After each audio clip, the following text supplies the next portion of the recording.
Hello, I'm Beth Joey and welcome back to my YouTube channel. In this video, as you can probably tell from the thumbnail and the title and all those sorts of things, I am making yet another TBR because why the hell not? And this is the 12 books for the 12 months of 2025 that I want to have read by the end of 2025. Except you will see from the very first book that it's not actually a list of 12, it is significantly longer than that because the first book is just the entire Zodiac Academy series. This is a book where this morning I was cuddled up in bed next to my husband with my phone out, my Kindle app, just reading the pages at like a pace you would not believe. It's like my freaking hand was on fire. I was turning the pages so fast because I am addicted to this series. I am so glad that I gave this series a second chance after kind of reading a bit more like dark and bully romance before I came back to it, because the first time I read this series, I hated it. It shocked me. I was like, how could I possibly ever root for these people to get together? And then I went and read like a bunch of dark and mafia romance and was introduced to the world of like, you know, morally grey kind of heroes and straight up villains as well getting the girl. And now I'm going back into Zodiac Academy and I'm like, I can totally see these people together. But anyway, the entire Zodiac Academy series follows these two sisters who are twins, Tori and Darcy Vega.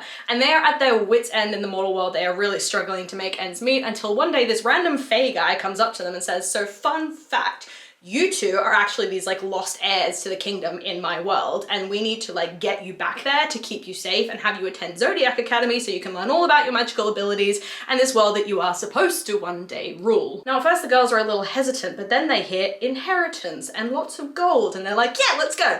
And so they attend Zodiac Academy, which is a school full of incredibly brutal, really mean fae people, and it is led, I guess, by the four celestial heirs who are currently in the running to rule the kingdom. So naturally, when they find these two twins are coming in and potentially usurping their throne and taking back their rightful place, they are not happy about it. And so a bully romance starts. I am now in the third book, The Reckoning, and the first one I will say is a little hard to get through, especially if you really feel very deeply towards characters, because it will make you hate the men in the story.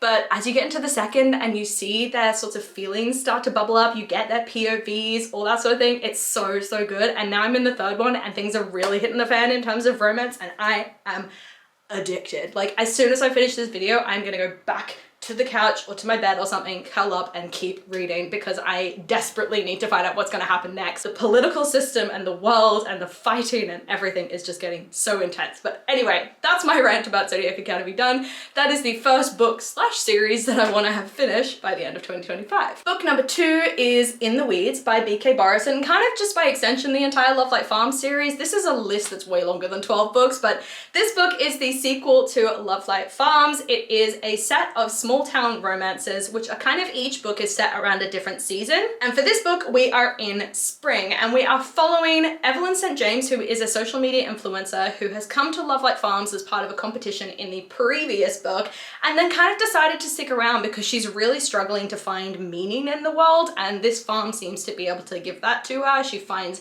purpose and beauty in a way that she hasn't recently in the last few years. But the little complication, the little snag in the plan is that there is a man there named Beckett who she had an amazing one-night stand / weekend, I can't remember which one it was, with a few years ago, and then they sort of like disappeared out of each other's lives. I'm pretty sure Evelyn ran out on him. Now all of a sudden she's living on this farm, he is a farmhand there, and they are trying to fight their feelings for each other. I absolutely loved Love Light Farms. It is a friends to lovers romance, and this is, I guess, a second chance romance in a way, but also like a one-night stand that, you know, they finally follow up on like a number of years later. And we've got sort of like a grumpy, broody kind of hero, and then Evelyn, who's just a little bit lost in the world. I think the way that they're gonna like find their place together is going to be incredible, and I just love B K Borison's writing style and how swoony that first romance was, so can't wait to crack into the next one. Next up we have another small town romance, but it's a little bit more cowboy leaning, and this one is Hopeless by Elsie Silver. It is the 5th and final book in the Chestnut Spring series, and I have been holding off on reading it because I do not want this world to be over. I am addicted to it. I want these characters to continue existing in my mind, and I know the minute that I turn the last page in this book, it's gonna be like, that's it, there's no more, what do I do now? But this book follows Bo Eaton, who is the final Eaton brother who has been like teased, and his story has been unfolding throughout the rest of the series, and everybody was just desperately chomping at the bit to finally see him find love, especially because he is sort of like ex-military and has PTSD from the traumas that he went through in a sort of previous book, I guess. But anyway, it follows Bo Eaton, and he is like the town prince, and he is just wanting to live a quiet life and deal with his own trauma, but his family does not seem to want to leave him alone. They try to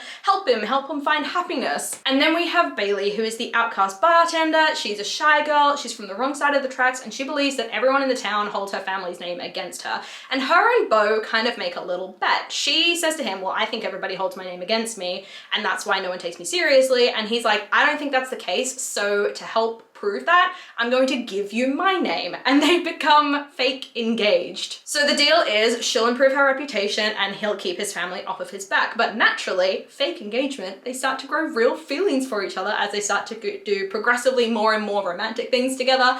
And I just cannot wait to read this book, but I'm terrified for it to be over. So that is the next book. Next up, we have got The Risk by Elle Kennedy, which is the next book in the Briar You series by this author, which is a spin-off series from the Off Campus series. It's a series of hockey romances, and they are just swoony and sexy and incredible, and I cannot wait to read more in this series. It's the second one. And this one follows our main character, who is the daughter of Briar's head hockey coach, and she's seen as a bit of a bad girl. She's got a bit of a reputation. She really doesn't care what people think, but she does have a line that she won't cross, and that is sleeping with the enemy. But unfortunately, she desperately needs the enemy's help in order to secure an internship that she desperately wants. And the enemy in this case is Jake Connolly, who is a player on the sort of opposing hockey team. He's from Harvard. And so in order to kind of get his help to get this internship, they start fake dating, except the deal is that for every fake date that he goes on with her, he wants a real one. Which means our main character is in a big trouble, because if anybody found out that she was dating like their biggest rival, then they would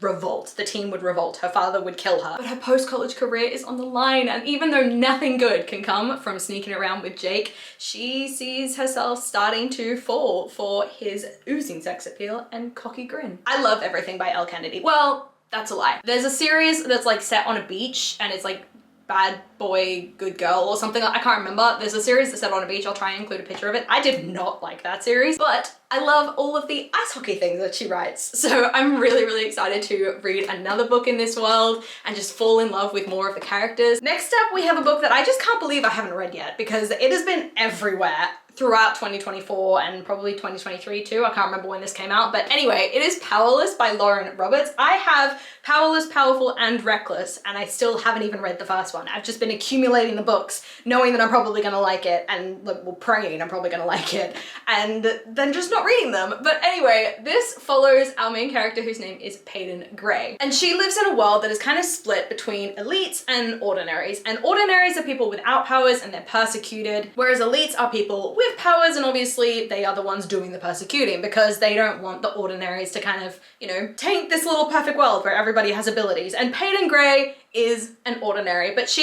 is sort of pretending to be an elite. She's pretending that she has these like mind-related abilities that are just really, really weak, and that's why no one actively sees her like practicing any kind of ability. Until one day she unsuspectingly saves one of Ilya's princes, Kai Aza, and ends up in the Purging Trials, which is essentially like a series of kind of Hunger Games related trials, except I think there's less death. And it's a chance for the elites to essentially just show off their powers, and Peyton naturally enters this competition kind of against her will and is like, well shit, I have no powers to show off. And the added complication is that Kai is also in these trials, and he has the ability to sense other people's abilities. So she's just like, okay, this guy I saved is now gonna know that I have no powers, and I'm in this place where I have to pretend I have powers. What am I gonna do? So I think they start up like in a little bit of an alliance, and we've got an enemies to lovers romance in here. I've been told it is for fans of like Red Queen and the Hunger Games and all that sort of thing. And it's very, very like nostalgic as well. So I'm excited for that element of it, because I loved Red Queen, and I know I read Hunger Games like ages ago, and I'm pretty sure I liked it. So I think it is right up my alley, but I am nervous because there's definitely pressure around loving this series because of how crazy everybody has gone for it. Next up, we have another book that I just can't believe I haven't read yet. And it's even made worse by the fact that this series, the first book in this series, is literally the book that I credit for getting me back into reading. And so I can't believe that I've read the first two books, and then when the third one came out, like literally at the beginning of 2024,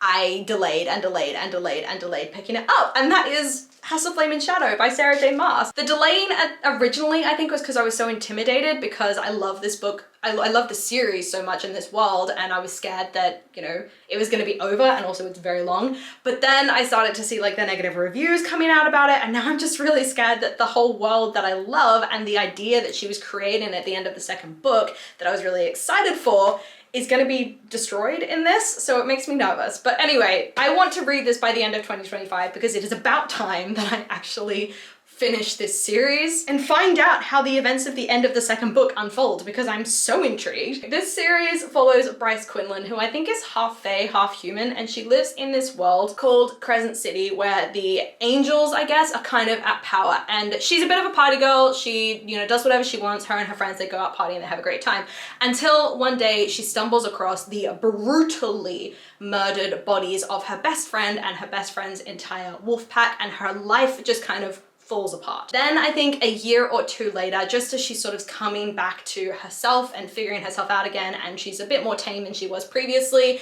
these murders seem to be starting up again. There are very similar murders happening in the city to what happened to her friend, and they originally believed that they caught the killer, but now that it's all happening again, the powers that be are like, well, you can go investigate this, Bryce, because you have experience with this situation, and in order to protect her, I guess, they assign her a bodyguard named Hunt Athalar, who is an archangel who's kind of like fallen from grace. And so they team up to essentially solve this murder, but then are exposed to this underworld and corruption within their society, power imbalances between the Fae and all the different like orders and creatures and beings, as well as a beautiful kind of a bodyguard sort of enemies or romance that blooms between them that I am just so addicted to. The first book had me turning pages at the speed of light. The ending of that book was just insane to me. I remember it was the first book, one of the first books I'd read when I was getting back into reading, and it made me cry. And I was like, I've never cried when reading a book before, so what the hell is happening right now? And so naturally, I am excited to find out how this series ends, but I'm so scared because it doesn't really have great reviews. Next up, we have a book that I know literally nothing about because my mum bought it for me for Christmas, but I'm super intrigued by it because I've heard so many good things about this author and how heartbreaking her books can be and just how incredible this book in particular is, and that is The Women by Kristin Hannah. I know literally nothing about this other than I think it follows some women and it's set around the Vietnam War. So I'm gonna read you the blurb. Women can be heroes. When 20-year-old nursing student Frances Frankie McGrath hears these unexpected words, it is a revelation. Raised on California's idyllic Coronado Island and sheltered by her conservative parents, she has always prided herself on doing the right thing, being a good girl. But in 1965, the world is changing, and she suddenly imagines a different path for her life. When her brother ships out to serve in Vietnam, she impulsively joins the Army Nurse Corps and follows his path. As green and inexperienced as the young men sent to Vietnam to fight, Frankie is overwhelmed by the chaos and destruction of war, as well as the unexpected trauma of coming home to a changed America. Frankie will also discover the true value of female friendship and the heartbreak that love can cause.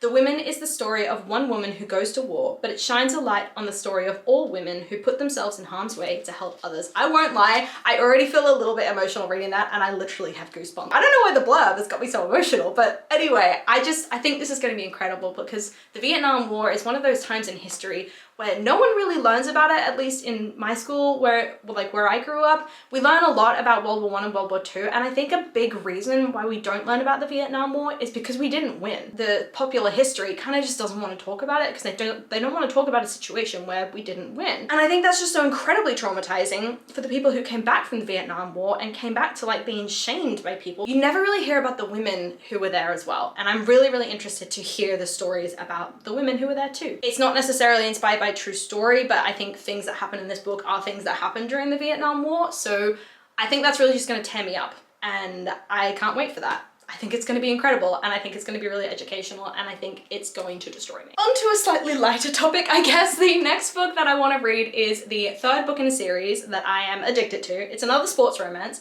and that is Caught Up by Liz Tomforde. For some reason, I had in my head this was longer than it is, but it feels lighter. Maybe that's just because I was holding the hardback and now I'm holding the paperback and anything feels lighter in comparison. But anyway, it follows Kai and Miller. And Kai is a single dad who plays on the MLB team. He plays baseball, and he has just been struggling for forever to find a nanny that wants to help his son more than, you know, help him. Each of his previous nannies really only last a few weeks before he fires them. So finally, his coach is putting his foot down and forcing Kai to hire one person that he can't fire, and that is the coach's daughter, Miller. Miller is a high-end pastry chef who's recently won the most prestigious award in her industry and is now feeling a little bit lost, and she has the summer essentially to turn things around and make things work again. So instead of focusing on her baking, as she probably should be, she decides to take her father up on his offer and take on a summer job as the nanny for Kai's child. Miller is wild, young, unattached, and only there for the summer, which means she is exactly the sort of woman that Kai should not be falling for. But naturally,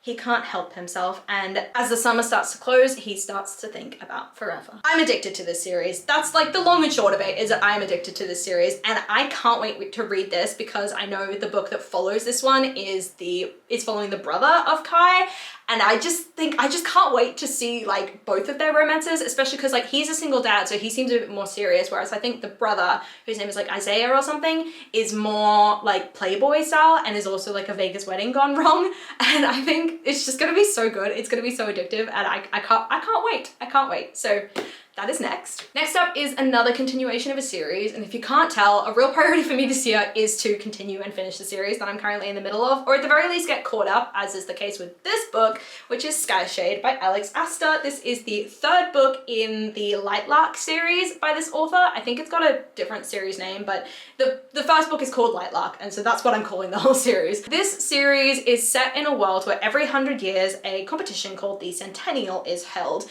and the Centennial essentially brings together the 6 rulers of all the different kingdoms in this world in a trials kind of situation where they have to work together but also compete against each other to break the curses on their respective kingdoms. Now the really, really tense, like high stakes part of this is that they all want to break the curse, but in order to break the curse, one of the rulers has to die, and if that ruler dies, their entire kingdom dies with them. So they're all kind of working together, but they're all kind of trying also not to be the one that dies. And we are following Isla, who is a young ruler of the Wildling Kingdom, which means she has like earth magic, and she is one of 2 people in this competition where it's her first time competing in the Centennial, so she very much sees herself as the weakest link, especially because she has a incredibly scary secret of her own that she's trying to keep from the other rulers that would make her even more of a weak link and basically the target for them to kill. Add to that, the Wildlings just don't have a very great reputation, so she does not really see herself as any chance of making out of this alive until she stumbles across 2 men in this competition. One of them is like the Sun King named Oro. He's kind of like the leader of all the kingdoms as well. And then the other is Grim, who's more of your like Shadow Daddy, like Dark King, morally grey.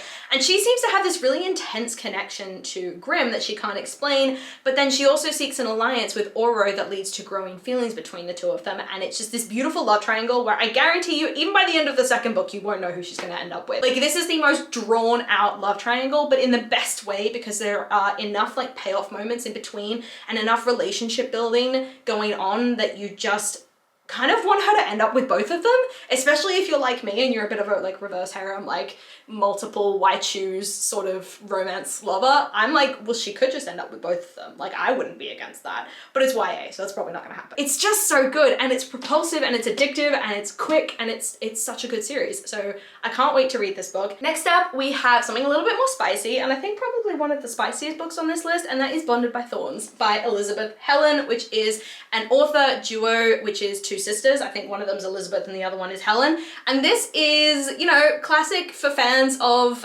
Beauty and the Beast, essentially, because it's a Beauty and the Beast retelling, except it's reverse harem and it's fated mates, and it's gonna be good. So in this book, we follow Rosalina O'Connell, and one day her eccentric father kind of goes missing, and she ventures into the Fey realm in order to find him, and finds out that he is living in this like palace thing. I think he's been captured or something by these Fey princes. So in order to free her father, Rosalina makes a deal with the Fey princes where she will take her father's place and help these Fey princes break the curse on them that turns them into beasts, I think at nightfall or at midnight or something. But in order to break the curse, she has to help each of these men find their mate. And naturally, because it is reverse harem, I am assuming that she is the mate of all of them. That is as much as I know about this series, and that is all I want to know, so that is all I'm going to tell you, but I am beyond excited because I love reverse harem.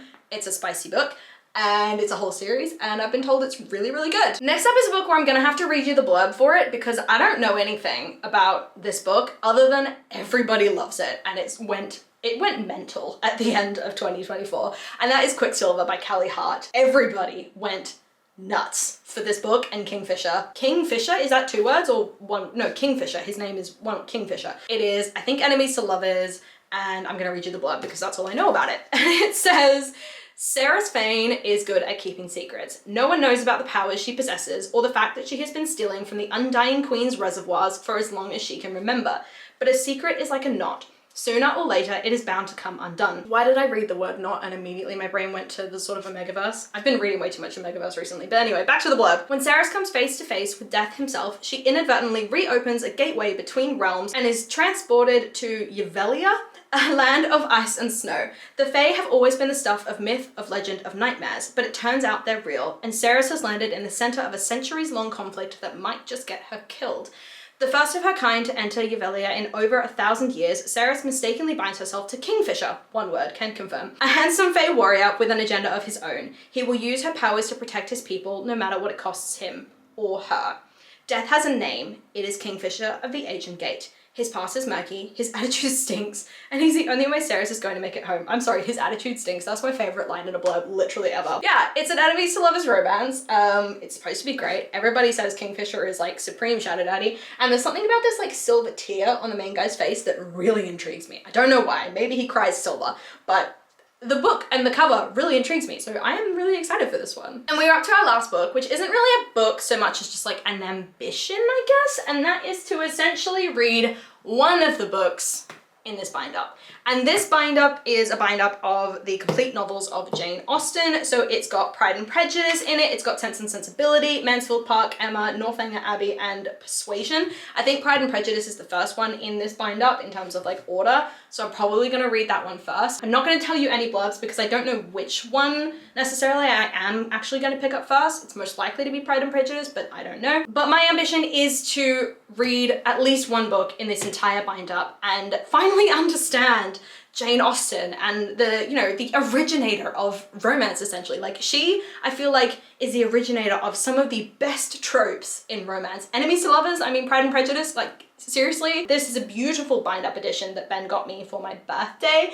He made me this really cool like hamper of like bookish stuff. So it had this and a Charles Dickens book in it, or like a Charles Dickens bind-up, and then just a bunch of other stuff. So it had like a crochet thing in there because I've been wanting to learn to crochet, and it had some fluffy socks, and it had some sweets and a new coffee mug. Oh my god, it's the coolest coffee mug ever. It says sweater weather and it's just beautiful. I love it. I drink my coffee out of it every day because it's perfect. Anyway, this is beside the point. He made me a beautiful basket for my birthday of just things that I love, and this was in it, and so I need to finally read it because I had been talking for quite a while about coming back to the roots of romance. But anyway, that's the last book on this list. So those are the sort of 12 books that I want to read in 2025. Let me know in the comments down below if you have read any of these books and would just seriously recommend launching myself into one of them almost immediately. Or just let me know if you've made yourself a list of books that you want to read in 2025 and what a few of those books are. I love hearing your recommendations and I absolutely love talking to you guys. It's a highlight of my day when I see a little notification that I got a comment. As always, if you like this video, please do like, subscribe, and hit that notification bell so you'll be notified whenever I release new content.